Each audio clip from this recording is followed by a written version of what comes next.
కష్టం ఎన్నికల్లో కుదరదు. సార్, చిలకలూరిపేటకు సంబంధించి లోకేష్ గారు భూమి పూజ చేశారు. సో ప్రత్యేక హోదా అంశం కానీ వేరే అంశం కానీ ప్రకటించే ఛాన్స్ ఉంటుందా?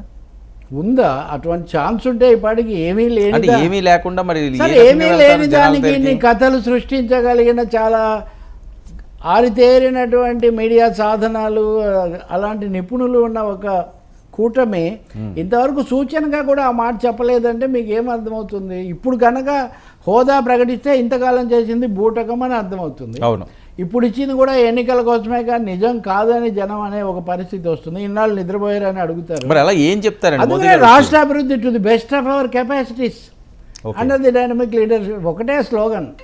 మోడీ గారి నాయకత్వాన్ని దేశం బ్రహ్మాండంగా పురోగమిస్తుంది, రాష్ట్రం కూడా ఈ 10 ఏళ్లలో పురోగమించింది, మరింత పురోగమిస్తుంది. అంటే ఇప్పటివరకు నడిచిన స్టేటస్ కో పూర్తిగా కేంద్రం స్టేటస్ కో అనుసరిస్తుంది అని వాళ్ళు చెప్తున్నారు చాలా స్పష్టంగా.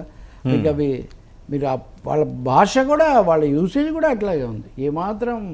ఇంకోటి అసలు ఇంతకుముందు కూడా చంద్రబాబు వాజ్పేయితో ఉన్నాడు, చంద్రబాబు మాతో ఉన్నాడు.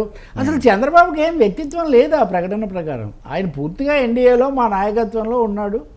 అంటే ఎట్టి పరిస్థితుల్లోనే ఇంకా 2024 కొట్టాలనేనా ఇంకా టార్గెట్ చంద్రబాబు నాయుడు గారు? ఏం చేసినా ఎలా చేసినా 2024లో కొట్టడం గురించి కాదు, తన రాజకీయ అస్తిత్వాన్ని కాపాడుకోవాలి. ఓకే, తెలుగుదేశం అనే ఆ వ్యవస్థ ఉంది కదా, దాన్ని కాపాడుకోవాలి.